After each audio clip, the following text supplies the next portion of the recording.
अगर आपसे पूछा जाए कि आपको लगता है कि कछुआ एक शिकारी जीव है, तो शायद आपको इस सवाल पर हंसी आ जाए और आप सोच सकते हैं कि आपसे ये सवाल सिर्फ मनोरंजन के लिए पूछा गया है। वास्तव में हम में से अधिकांश लोगों का विचार है कि कछुआ एक निर्दोष जानवर है और कछुआ अपना अधिकांश जीवन चलने, तैरने और घास खाने में व्यतीत करता है। और अगर कछुए पर कोई जानवर हमला भी कर दे तो कछुआ जानवर पर हमला करने की बजाय अपने खोल में छिपना पसंद करता है। तो इतना दुर्लभ मासूम जानवर किसी दूसरे जानवर पर हमला कैसे कर सकता है? लेकिन आपको जानकर हैरानी होगी कि कछुए सांप जैसे भयानक जीवों का आसानी से शिकार कर सकते हैं। क्या अभी भी विश्वास नहीं हो रहा? तो चलिए इसे अपनी आंखों से देखते हैं। ये सारी जानकारी हम इस वीडियो के माध्यम से जानने की कोशिश करेंगे, इसलिए वीडियो को एंड तक देखते रहना। Turtle versus duck. आपको जानकर हैरानी होगी, कछुओं और डक के बीच लंबी लड़ाई देखने को मिल सकती है। अब आप इस वीडियो फुटेज में देख सकते हैं कि एक डक जब अपने बच्चे के साथ तैरते हुए किनारे पर लौट रही थी, तभी अचानक पीछे से एक कछुआ एक डक के शावक पर हमला करने की कोशिश करता है। डक अपने शावक को बचाने के लिए कछुए पर कूद जाता है, लेकिन कछुआ मां डक पर ही हमला कर देता है और उसे पानी में खींच लेता है। आप इस तरह के एक और वीडियो फुटेज में देख सकते हैं कि एक कछुआ एक बार हंस पर हमला करने की कोशिश करने लगता है, लेकिन कछुआ शायद ये नहीं जानता कि हंस पर हमला करना डक पर हमला करने जितना आसान बिल्कुल नहीं है। तो आप अच्छी तरह देख सकते हैं कि हंस किस तरह से उस कछुए से लड़ रहा है और अंत में हंस ने युद्ध जीत लिया। दूसरे वीडियो फुटेज में आप देख सकते हैं एक कछुआ एक डक को काटता है और उसे पानी में गहराई तक खींचने की कोशिश करता है।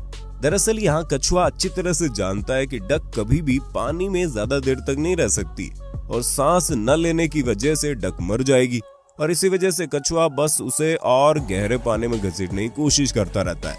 कछुओं द्वारा पक्षियों पर हमला करने के लिए इस विधि का सबसे अधिक उपयोग किया जाता है। Snake versus turtle. सबसे पहले हम आपको दिखाएंगे कि कैसे एक कछुआ सांप को मार सकता है। आप इस वीडियो फुटेज में देख सकते हैं कि एक कछुआ सांप पर हमला कर रहा है। गौर से देखने पर आप देखेंगे कि कछुआ सांप के शरीर को बीचों बीच से काट रहा है और सांप को आधा करने की कोशिश कर रहा है। दरअसल एक कछुआ सांप पर कुछ इस तरीके से हमला करते हैं, लेकिन ये आम सांप से लड़ते हुए कछुए का वीडियो है। लेकिन कछुआ क्या इस तरह से जहरीले सांप पर हमला कर सकता है? आइए अब पता करें। आप अगले वीडियो फुटेज में देख सकते हैं एक कछुए ने जहरीले सांप पर हमला कर दिया, और गौर करने वाली बात यह है कि इस मामले में भी कछुआ सांप के शरीर के बीच वाले हिस्से को काटकर आधा करने की कोशिश कर रहा है। पहले तो सांप ने कछुए के हमले पर काबू पाया और भागने की कोशिश की, लेकिन जल्द ही कछुए ने सांप को पकड़ लिया और सांप को पूरी तरह से मारकर खाने लगा।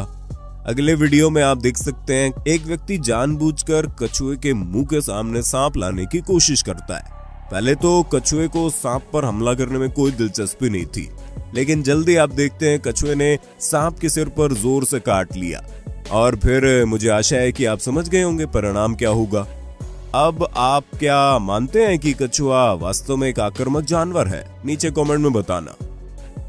Turtle versus jellyfish.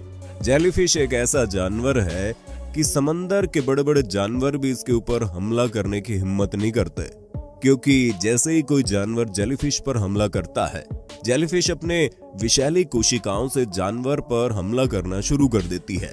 और जेलीफिश की कोशिकाओं में ऐसा ही विषाक्त पदार्थ होता है जो हमलावर जानवर को गंभीर रूप से घायल कर सकता है। लेकिन आपको जानकर हैरानी होगी कि कछुआ आसानी से जेलीफिश पर हमला कर सकता है। इस वीडियो फुटेज में आप एक जेलीफिश को अपनी ही तरह समंदर में घूमते हुए देख सकते हैं, लेकिन थोड़ी देर बाद वहां एक कछुआ दिखाई दिया। वहां कछुए ने जेलीफिश पर हमला कर दिया। जेलीफिश आत्मरक्षा में अपनी विषैली कोशिकाओं से कछुए पर हमला करने की कोशिश करती है, लेकिन कछुए की पीठ पर सख्त खोल होने के कारण जेलीफिश की जहरीली कोशिकाएं कछुए को किसी भी तरह से चोट नहीं पहुंचा पाती, और थोड़ी देर बाद आप देखेंगे कछुआ जेलीफिश को खाने लगा है। ऐसा एक और वीडियो आप देख सकते हैं। एक खूबसूरत जेलीफिश समुद्र में तैर रही थी, लेकिन कुछ देर बाद दोनों ओर से दो कछुओं ने उस पर हमला कर दिया। बेचारी जेलीफिश इन दो कछुओं के हमले को बर्दाश्त नहीं कर सकती और जेलीफिश आसानी से दो कछुओं का शिकार हो गई।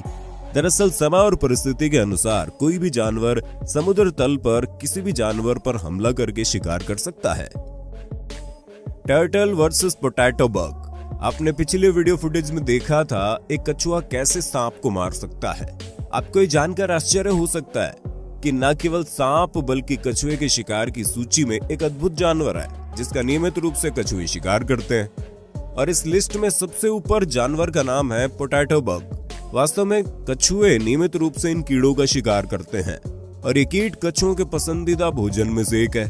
अब आप इस वीडियो फुटेज में देखो, एक कछुआ एक पोटैटो बग को देखता है और हमला करने की कोशिश जारी करता है। थोड़ी देर बाद एक और कछुआ आया और हमले में शामिल हो गया। इन दोनों ने कीड़ों पर दो दिशाओं से हमला करना शुरू कर दिया है। Turtle versus fish. अब आप इस वीडियो फुटेज में देख सकते हैं कैसे कछुओं का एक समूह एक गोल्डन फिश पर हमला करने की कोशिश कर रहा है। खुद को बचाने के लिए पानी में तैर रही है ये गोल्डन फिश, परंतु कछुओं ने इसे चारों तरफ से घेर लिया और वो हर तरफ से गोल्डन फिश पर हमला करने की कोशिश करता रहता है। उस गोल्डन फिश में इतने सारे कछुओं के हमलों को झेलने की क्षमता नहीं थी और खुद ही देख लीजिए परिणाम क्या होता है। हम सब जानते हैं कि कछुआ बहुत धीमा जानवर है, लेकिन इस वीडियो फुटेज को ध्यान से देखिए। एक छोटी मछली पर हमला करने के लिए कछुआ कितनी तेजी से आगे पीछे तैरता है। पहले तो कछुआ मछली पकड़ने में सफल रहा, लेकिन अंत में कछुआ आसानी से मछली का शिकार कर लेता है। तब मुझे आशा है कि आप समझ गए होंगे कछुआ कितना आक्रामक और बुद्धिमान होता है। Turtle versus mouse. अब आप एक एक्वेरियम के बाहर एक चूहे को घूमते हुए देखते हैं और अगर आप इसे देखेंगे तो आप समझ जाएंगे एक्वेरियम के अंदर एक कछुआ चूहे को बड़े उत्साह से देख रहा है। दूर से देखने पर ऐसा लगता है कछुआ चूहे पर हमला करने की साजिश रच रहा है, लेकिन कछुए के लिए चूहे पर हमला करना संभव है क्या? चलो एक नजर डालते हैं। अब हम देखते हैं चूहे के मालिक ने चूहे को परीक्षण के लिए एक्वेरियम में फेंक दिया होगा और उस कछुए ने भी तुरंत ही चूहे पर हमला कर दिया। इस मामले में भी कछुए ने सांप की तरह चूहे की पूंछ काट ली है और धीरे धीरे उस पर हमला करता रहता है। चूहा बीच में एक वस्तु पर चढ़ गया और कोई आश्रय खोजने की कोशिश कर रहा था, लेकिन कछुआ वहां भी पहुंच गया और बार बार हमला किया और चूहे को पानी में फेंकने की कोशिश की। दरअसल जिस तरह चूहे को पानी में रहते हुए कछुए के हमले का सामना करना पड़ता था, उसी तरह तैराक को भी तैर कर खुद को डूबने से बचाने की कोशिश करनी पड़ी। चूहा इन दोनों खतरों का किसी भी तरह से सामना नहीं कर सका। नतीजतन कछुआ चूहे का बहुत आसानी से शिकार करने में सक्षम हो गया। तो दोस्तों आज का वीडियो यहीं तक। आज का ये वीडियो आपको कैसा लगा कमेंट बॉक्स में बताना ना भूलें और अगर वीडियो अच्छा लगा तो वीडियो को लाइक करने के साथ साथ अपने दोस्तों में शेयर भी करना। मिलते हैं अगले वीडियो में, तब तक के लिए बाय बाय।